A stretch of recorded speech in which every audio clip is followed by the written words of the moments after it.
এই ভিডিওতে আমি জেক্সপো 2019 কোয়েশ্চেন পেপারের ম্যাথমেটিক্সের 10টি কোয়েশ্চেন পার্ট 3 ভিডিওতে আলোচনা করব। এর আগে আমি আরও দুটো ভিডিও আপলোড করেছি, সেখানে পার্ট 1 পার্ট 2তে প্রত্যেকটিতে 10টি করে কোয়েশ্চেন আলোচনা করেছি।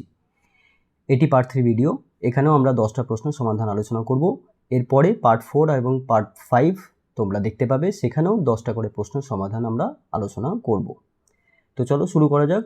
প্রথম প্রশ্ন, যদি sec theta plus tan theta equals to x হয় তবে ট্যান থিটা ইকুয়ালস টু কত?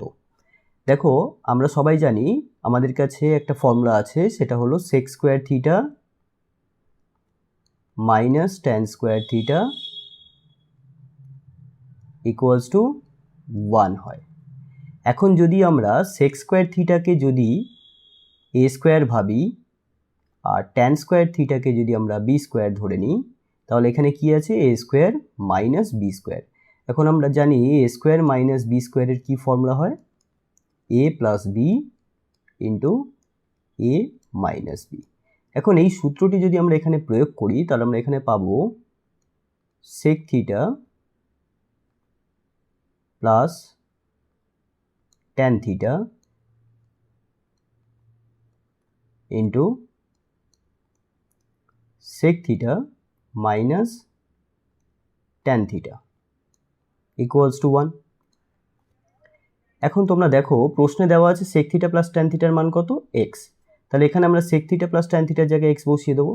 তাহলে x into sec theta minus tan theta equals two 1। তাহলে এখান থেকে আমরা কি পাচ্ছি? আমরা এখান থেকে পাচ্ছি sec theta minus tan theta equals to 1/x। এই সমীকরণটিকে যদি আমরা বলি 2 নম্বর সমীকরণ, আর যে সমীকরণটি দিয়েছে এটিকে যদি আমরা বলি 1 নম্বর সমীকরণ, তাহলে এখন এই দুটো সমীকরণকে যদি আমরা বিয়োগ করি তাহলে কি হবে? দেখো, sec থিটা এখানে ধনাত্মক আছে আর এখানে sec থিটা ধনাত্মক আছে, তাহলে sec থিটা ক্যান্সেল হয়ে যাবে আর আমরা ট্যান থিটা পেয়ে যাব। আমরা এখানে মাইনাস করছি কারণ আমাদের ট্যান থিটা দরকার। তাই আমরা কি করব? এখন 1 নম্বর সমীকরণ থেকে 2 নম্বর সমীকরণটা বাদ দিয়ে দেব। তাহলে বাদ দিলে আমরা কি পাচ্ছি? sec theta plus tan theta equals to x, আর নিচে লিখব sec theta minus tan theta equals to 1/x। যেহেতু বিয়োগ করছি সাইন চেঞ্জ হবে, মাইনাস হবে, এখানে প্লাস হবে, এখানে মাইনাস হবে, তাহলে sec থিটা প্লাস আর sec থিটা মাইনাস ক্যান্সেল হয়ে গেল। ট্যান থিটা প্লাস অর্থাৎ 2 ট্যান থিটা ইকুয়ালস টু হয়ে গেল x মাইনাস 1/x। এরপর নেক্সট স্টেপে আমরা কি করব? ডান দিকে আমরা একটু সরল করব, অর্থাৎ সিম্পলিফাই করব। এখানে x হচ্ছে লসাগু, তাহলে এখানে আসছে x স্কোয়ার মাইনাস 1। এখন ট্যান থিটার মান যেহেতু বার করতে হবে, তাহলে এখানে যে 2টা আছে এটাকে আমরা ডান দিকে নিয়ে আসবো। তাহলে আমরা এখান থেকে পাবো ট্যান থিটা ইকুয়ালস টু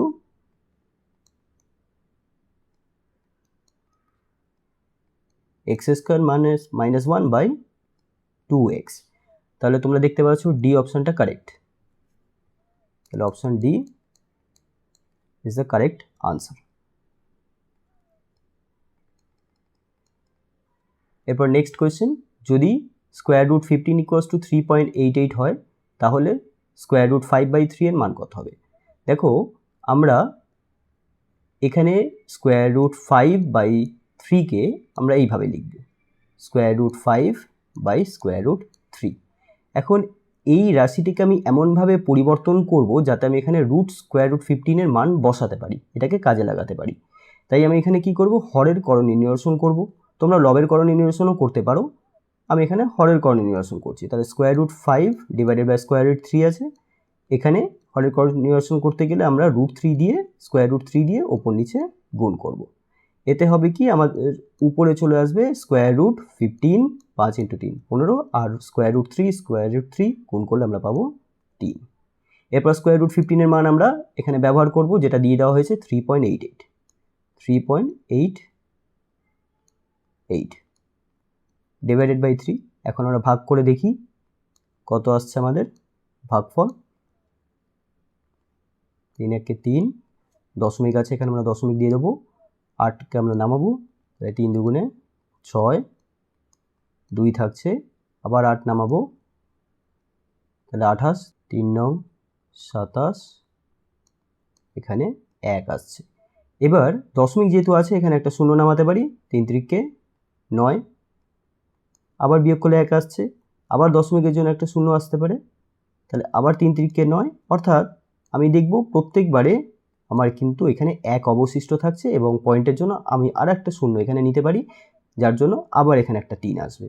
তাহলে আমরা বলতেই পারি এখানে এরকমভাবে 3 রিপিট হচ্ছে, তাহলে অর্থাৎ আমি এখানে এটাকে লিখতে পারি 1.293 পৌনঃপুনিক, অথবা বার দিতে পারি এরকম, ঠিক আছে।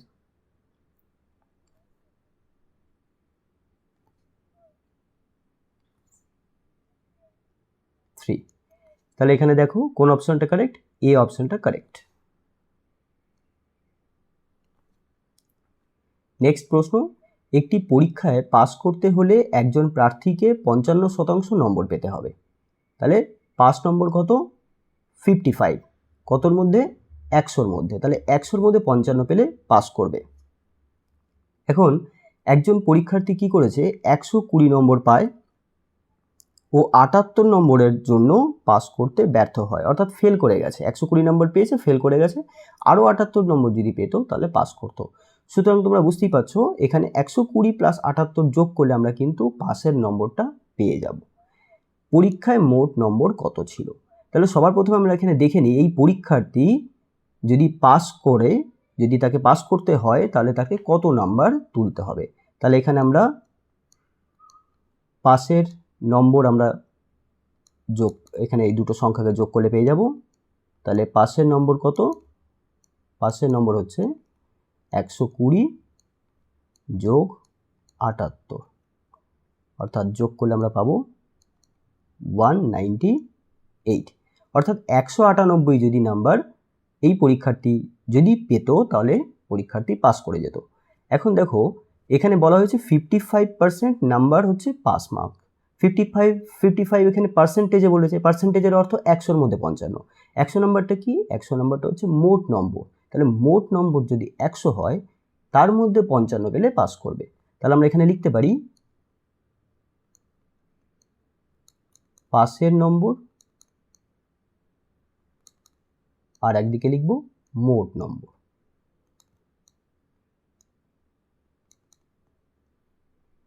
তাহলে দেখতে পাচ্ছি পাসের নম্বর 55, তখন মোট নাম্বার কত, 100।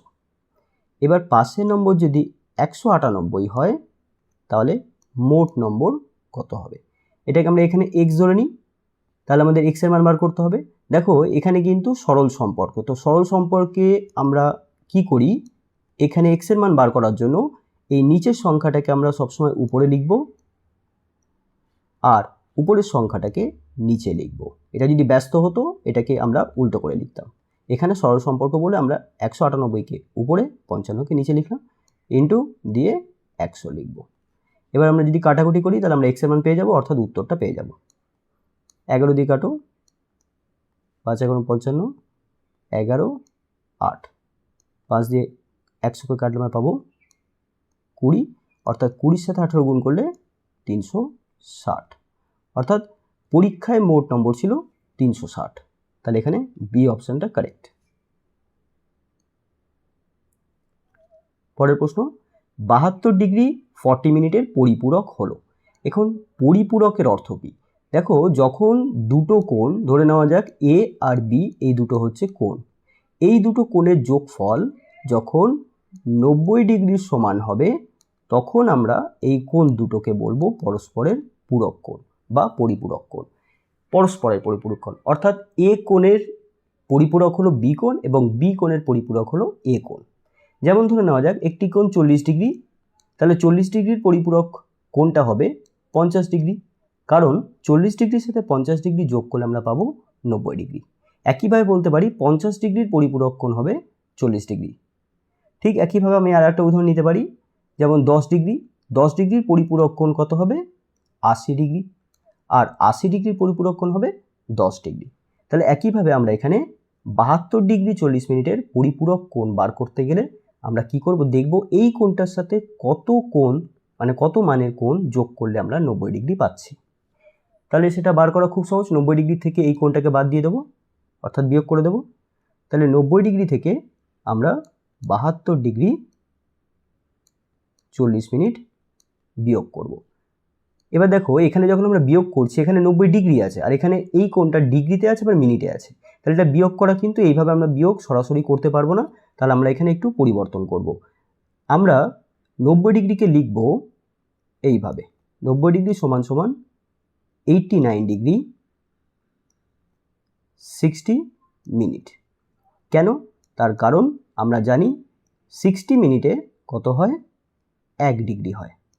তাই 90 ডিগ্রিটাকে আমরা একটু ভেঙে নিলাম। 90 ডিগ্রির অর্থ হলো 89 ডিগ্রি প্লাস 1 ডিগ্রি। এখন ওই 1 ডিগ্রিকে আমরা মিনিটে রূপান্তর করলাম। তাহলে আমরা লিখতে পারি 89 ডিগ্রি 60 মিনিট। এখন 60 মিনিট মানে 1 ডিগ্রি, তাহলে 1 ডিগ্রি প্লাস 89 ডিগ্রি সমান সমান 90 ডিগ্রি হয়। এরপরে আমরা বিয়োগ করব 72 ডিগ্রি 40 মিনিট। তাহলে বিয়োগ করলে আমরা পাচ্ছি এখানে 20 মিনিট, আর এখানে পাচ্ছি 17 ডিগ্রি, অর্থাৎ 17 ডিগ্রি 20 মিনিট হচ্ছে 72 ডিগ্রি 40 মিনিটের পরিপূরক। তাহলে এখানে সি অপশনটা কারেক্ট। পরের প্রশ্ন, এবিসি ত্রিভুজের এবি ইকুয়ালস টু বিসি, অর্থাৎ এটি একটি সমদ্বিবাহু ত্রিভুজ যেখানে হচ্ছে বি বিন্দুটা হচ্ছে সাধারণ বিন্দু। তাহলে আমরা এখানে একটি ছবি আঁকি সমদ্বিবাহু ত্রিভুজের। সমদ্বিবাহু ত্রিভুজ হলো যে ত্রিভুজের দুটো বাহুর দৈর্ঘ্য সমান, তাকে আমরা বলি সমদ্বিবাহু ত্রিভুজ। এখানে যে বিন্দুটা সাধারণ বিন্দু সেই বিন্দুটাকে আমরা এখানে দেখাচ্ছি, আর এখানে আমরা এ দেখাচ্ছি, এখানে সি দেখাচ্ছি। এই বাহুটার সাথে এই বাহুটার সমান। এখানে আর কি বলেছে, বি কোণটার মান এক্স ডিগ্রি আর এ কোণের মান 2x মাইনাস 20 ডিগ্রি। দেখো আমরা জানি কোনো একটা সমদ্বিবাহু ত্রিভুজের যে দুটো বাহু সমান তাদের বিপরীত কোণ দুটো সমান, অর্থাৎ এই বাহুটা আর এই বাহুটা সমান যদি হয় তাহলে এখানকার এবি বাহুর বিপরীতে যে কোণটা আছে সি, এই কোণটা সমান হবে বিসি বাহুর যে বিপরীতে যে কোণটা আছে এ তার সাথে। কারণ এখানে এবি আর বিসি এই দুটো বাহু সমান। তাহলে যেহেতু এবি আর বিসি এই দুটো বাহু সমান, তাহলে এবি বাহুর বিপরীতে যে কোণ সি আছে সেটা কার সাথে সমান হবে, বিসি বাহুর বিপরীতে যে কোণটা আছে তার সাথে। এবং যেহেতু এ কোণের মান দিয়ে দিয়েছে 2x মাইনাস 20 ডিগ্রি, তাহলে সি কোণের মানও হবে 2x মাইনাস 20 ডিগ্রি। এখন আমরা জানি একটা ত্রিভুজের তিনটে কোণের সমষ্টি, তিনটে অন্তঃকোণের সমষ্টি কত হয়, 180 ডিগ্রি সমান হয়। তাহলে আমরা বলতে পারি যে অ্যাঙ্গেল এ, অ্যাঙ্গেল বি এবং অ্যাঙ্গেল সি এই তিনটে যোগ করলে আমরা পাবো 180 ডিগ্রি। এখন এ, বি আর সি কোণের মান আমরা এখানে বসিয়ে দেবো। তাহলে এ কোণের মান হচ্ছে 2x মাইনাস 20 ডিগ্রি, বি কোণের মান x ডিগ্রি আর সি কোণের মান 2x minus 20 degree equals to 180 degree. এখন আমরা এখানে যদি সমাধান করি x এর মান পেয়ে যাব। তাহলে 2x plus x 3x, 3x plus 2x 5x minus 40 degree equals to 180 degree. তাহলে এখান থেকে আমরা পাচ্ছি 5x ইকুয়ালস টু 180 আর এখানে 40 এই সাইডে চলে আসছে। তোমরা চেষ্টা করবে এই ক্যালকুলেশনগুলো মেন্টালি করা, তাতে কী হবে তোমরা অনেক কম সময় এই অঙ্কগুলো করতে পারবে। ঠিক আছে, নাহলে কিন্তু সময়ে তোমরা এই যে সময় দেওয়া হয় সেই সময়ের মধ্যে কিন্তু সব অঙ্ক করে আসতে পারবে না। তাহলে এখানে x হলো কত, এখানে যোগ করলে আসছে 220, তাহলে 220/5 অর্থাৎ কাটাকুটি করলে আমরা পাবো 44 ডিগ্রি। তাহলে এখানে সি অপশনটা কারেক্ট। এখানে দেখো দুটো বক্র দিয়েছে, দুটো বক্ররেখা দিয়েছে, y = x², y = 3x - 2। এই লেখচিত্র দুটির ছেদবিন্দু নির্ণয় করো। সাধারণত ছেদবিন্দু নির্ণয় করার পদ্ধতি হচ্ছে এখানে যেহেতু দুটো সমীকরণ দিয়েছে এই দুটো সমীকরণকে সমাধান করতে হয়। সমাধান করলে আমরা ওখানে x আর y এর মান পাই এবং x আর y এর যে মানগুলো পাই সেটাই হচ্ছে ওই দুটো বক্ররেখার ছেদবিন্দুর স্থানাঙ্ক। এখন আমরা কিন্তু সাধারণভাবে এইভাবে করতে পারি, কিন্তু আমরা এইভাবে না করে আমরা অন্যভাবে এখানে যে উত্তরগুলো দেওয়া আছে সেই উত্তরগুলো নিয়েও আমরা এখানে দেখতে পারি যে কোন উত্তরটা সঠিক হবে। এর জন্য আমরা কি করব, আমাদের এখানে 4টে অপশানের মধ্যে 1/1 অপশান ধরে আমাদের এখানে বসাতে হবে, এই সমীকরণে বসাতে হবে। যদি ধরে নেওয়া যাক এইটা আমার সঠিক উত্তর, তাহলে এটা সঠিক উত্তর তখনই হবে যখন 1 আর 1 অর্থাৎ x এর মান 1, y এর মান 1, এই দুটো মান দিয়ে আমাদের এই সমীকরণটা যদি সিদ্ধ হয় আর এই সমীকরণটা যদি সিদ্ধ হয়, তবে আমি বলতে পারি যে 1, 1 এই দুটো সরলরেখার ছেদবিন্দু, এবং সাথে সাথে 1, 4কেও এই দুটো বক্ররেখা দ্বারা সিদ্ধ হতে হবে। যদি সিদ্ধ হয় তবেই বলবো 1, 4ও এই দুটো বক্ররেখার ছেদবিন্দু। আর যদি না হয় তাহলে এই অপশানটা হবে না। এখন আমরা কোন অপশানটা নেব? আমরা কি প্রথম অপশানটাই নেব বা দ্বিতীয় অপশানটা থেকে শুরু করব? দেখো এইটা করারও একটা পদ্ধতি আছে, তোমরা একটু উপস্থিত বুদ্ধি কাজে লাগাও। দেখো এখানে 1, 1 তিনটে জায়গায় আছে, তাহলে যদি 1, 1 দিয়ে যদি দুটো বক্ররেখা যদি সিদ্ধ হয়, তাহলে আমরা এখান থেকে সিদ্ধান্তে আসতে পারবো না আমার কোন অপশানটা কারেক্ট হবে, এ হবে না বি হবে না ডি হবে। এই জন্য 1, 1 যেটা হচ্ছে সাধারণ, এই বিন্দুটা সব জায়গায় আছে দেখতে পাচ্ছি সি বাদ দিয়ে, তাহলে এই বিন্দুটা দিয়ে আমরা দেখবো না, আমরা এমন একটা বিন্দু নেব যে বিন্দুটা হচ্ছে একদম আনকমন, যেটা নেই। তাহলে দেখো এখানে 1, 4 এরকম একটা বিন্দু পাচ্ছি যেটা অন্য কোনো জায়গায় নেই। এখানে দেখতে পাচ্ছি -2, 4 এই বিন্দুটা দেখতে পাচ্ছি অন্য কোথাও নেই। আর এখানে দেখতে পাচ্ছি 1, -1 এই বিন্দুটাও অন্য কোথাও নেই। তাহলে এবার যদি 1, 4 দিয়ে দেখি, তাহলে আমরা এখানে বসিয়ে দেখব x এর মান 1, এখানে আমরা বসিয়ে দেখি y এর মান আমরা 4 পাচ্ছি কিনা। তাহলে y = x², এখন x এর জায়গায় 1 বসিয়ে দিই, তাহলে 1² অর্থাৎ 1। তাহলে x এর মান যদি 1 হয় তাহলে y এর মানকেও 1 হতে হবে। তাহলে এই বিন্দুটা দ্বারা কিন্তু এই সমীকরণটা সিদ্ধ হচ্ছে না, তাহলে এই অপশানটা হবে না। এবার আমরা 1, -1, এখন তোমরা দেখো y = x² আছে, y = x² আছে, এর থেকেই বোঝা যাচ্ছে যেহেতু y হচ্ছে x এর বর্গের সমান। এবার আমরা জানি ধনাত্মক সংখ্যা হোক বা ঋণাত্মক সংখ্যা হোক, আমরা ধরে নিই +2, -2, তার বর্গ কিন্তু সবসময় আমাকে ধনাত্মক সংখ্যা দেবে। অর্থাৎ x এর মান যদি ধনাত্মক বা ঋণাত্মক যাই হোক না কেন, y সবসময় কিন্তু ধনাত্মক সংখ্যা আসবে। তাহলে এখানে দেখতে পাচ্ছি 1, -1 এই অপশানটাতে y এর মান ঋণাত্মক দেখতে পাচ্ছি, যা সম্ভব না, সুতরাং এই অপশানটাও হবে না। এখন আমাদের এই বিন্দুটা পড়ে আছে, এই বিন্দুটা দিয়ে আমরা চেক করি -2, 4। এখন -2, 4 দিয়ে আমরা যদি প্রথম সমীকরণটাকে চেক করি y = x², এখন x এর জায়গায় আমরা কত বসাবো, x এর জায়গায় আমরা যেহেতু বিন্দুটা নিচ্ছি -2, 4, তাহলে x এর জায়গায় আমরা -2 বসাবো। তাহলে y = কত হচ্ছে -2² অর্থাৎ 4। হ্যাঁ, তাহলে x এর মান যদি -2 হয়, y এর মান 4 আমরা এই সমীকরণ থেকে পাচ্ছি, অর্থাৎ এই সমীকরণটাকে -2, 4 সিদ্ধ করছে। তাহলে এবার এই সমীকরণটাকে দেখতে হবে সিদ্ধ হচ্ছে কিনা। তাহলে y = কত 3x, y = হচ্ছে 3x - 2। এখন x এর জায়গায় আমরা কত বসাবো, x এর জায়গায় আমরা -2 বসাবো। তাহলে 3 × -2 অর্থাৎ -6 - 2, তাহলে হয়েছে -8। কিন্তু আমাদের আসতে হবে কত, যদি সিদ্ধ হতে হয় তাহলে 4 আনতে হবে, কিন্তু আসছে না, সুতরাং -2, 4 দিয়ে এই সরল রেখাটি সিদ্ধ হচ্ছে না, তাই এই অপশানটাও হবে না। তাহলে পড়ে থাকলো বি অপশানটা, তাহলে বি অপশানটাই কারেক্ট হবে। আর কিন্তু আমাদের এই মান দিয়ে আবার এই সমীকরণে বসিয়ে সিদ্ধ করার চেক করার কোনো দরকার নেই, কারণ তিনটে অপশান আমরা জেনে গেছি হবে না, তাহলে বি অপশানটাই কারেক্ট হবে। পরের প্রশ্ন, p/q পাওয়ার 2m+2 = q/p এর পাওয়ার 9 - m, এই সমীকরণে m এর মান কত? দেখো এখানে আমরা দেখতে পাচ্ছি p/q আছে আর এখানে q/p আছে, এর উল্টোটা আছে। এর জন্য আমরা এখানে একটি সূত্র প্রয়োগ করব।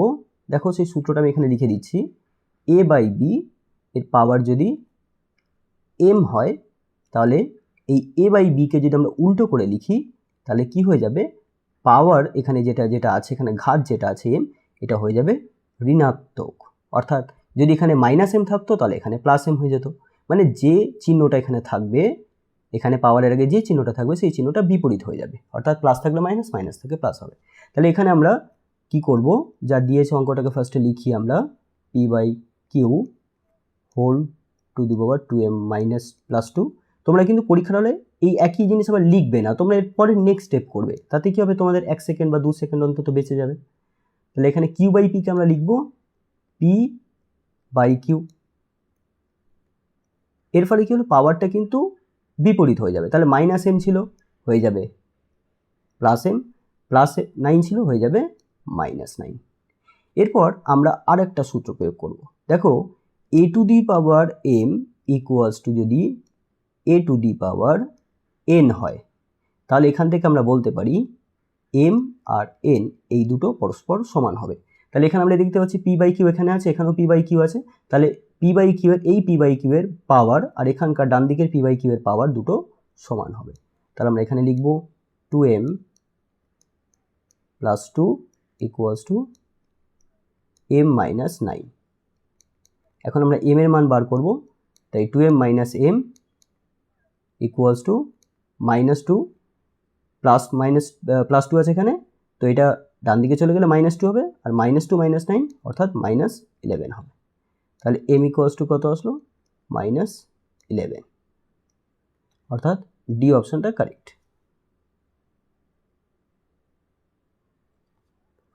পরের প্রশ্ন, দুটি সম্পূরক কোণের অনুপাত 3:2। অ্যাকচুয়ালি এখানে দেওয়ার দরকার ছিল দুটি পরস্পর সম্পূরক কোণের অনুপাত 3:2, ক্ষুদ্রতর কোণটির পরিমাপ কত। আমাদের আগে জেনে নিতে হবে সম্পূরক কোণ কি। দেখো যখন দুটো কোণের যোগফল বা সমষ্টি 180 ডিগ্রি সমান হয় তখন কোণ দুটোকে আমরা বলি পরস্পরের সম্পূরক কোণ। এর আগে আমরা দেখলাম একটা কোয়েশ্চেনে যে পরিপূরক বা পূরক কোণ, দুটো কোণের যোগফল যখন 90 ডিগ্রি সমান হয় তখন কোণ দুটোকে আমরা বলি পরিপূরক কোণ পরস্পরের অথবা পূরক কোণ বলি, আর যখন দুটো কোণের যোগফল বা সমষ্টি 180 ডিগ্রি সমান হয় তখন কোণ দুটোকে বলি পরস্পরের সম্পূরক কোণ। তাহলে এখানে আমরা একটা উদাহরণ নিতে পারি, ধরে নেওয়া যাক একটি কোণ 100 ডিগ্রি, তাহলে আরেকটি কোণ কত হবে? 80 ডিগ্রি। তাহলে এই দুটো কোণ পরস্পর সম্পূরক কোণ, কারণ 100 ডিগ্রি এবং 80 ডিগ্রির যোগফল 180 ডিগ্রি হয়। তাই আমরা বলতে পারি 100 ডিগ্রির সম্পূরক কোণ 80 ডিগ্রি এবং 80 ডিগ্রির সম্পূরক কোণ 100 ডিগ্রি। ঠিক একইভাবে এখানে দুটো সম্পূরক কোণ এখানে দেওয়া হয়েছে, তাহলে একটা সম্পূরক কোণকে আমরা যদি 3x ধরি তাহলে আর একটা হচ্ছে 2x।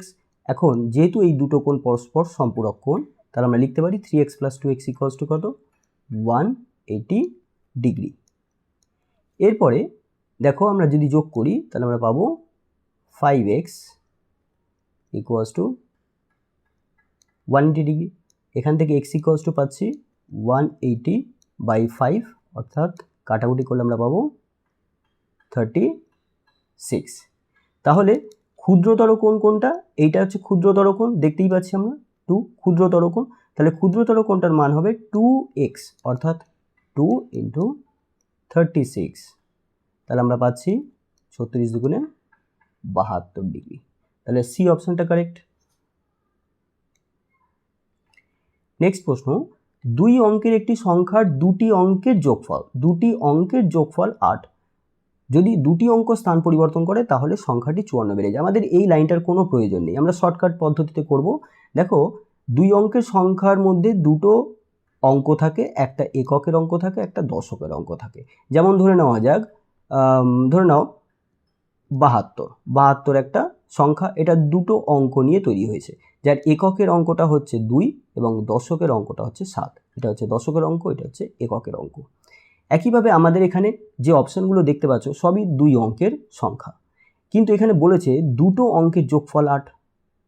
এখানে যদি আমরা 72টাকে যদি বলি দুই অঙ্কের সংখ্যা, তাহলে এখানে দুটো অঙ্কের যোগফল কত হবে? 7 আর 2 যোগ করলে কত আসছে? 9। অর্থাৎ 72 এই দুই অঙ্কের সংখ্যার অঙ্ক দুটোর সমষ্টি বা যোগফল কত? 9। একইভাবে এখানে যেহেতু বলেছে 8, তাহলে তুমি চেক করে নাও কোনটাতে 8 আসছে। 7 আর 1 যোগ করলে 8, তাহলে এটা উত্তর হতে পারে। 9 10, 9 আর 1 1 করলে 10 হচ্ছে, তাহলে এটা হবে না। 1 আর 2 যোগ করলে কত হচ্ছে? 3, তাহলে এটাও হবে না। 3 আর 2 যোগ করলে 5 আসছে, 8 আসছে না, তাই এটাও হবে না। তাহলে আমাদের এই অপশানটা কারেক্ট, কারণ এখানে 1 আর 7 যোগ করলে 8 আসছে।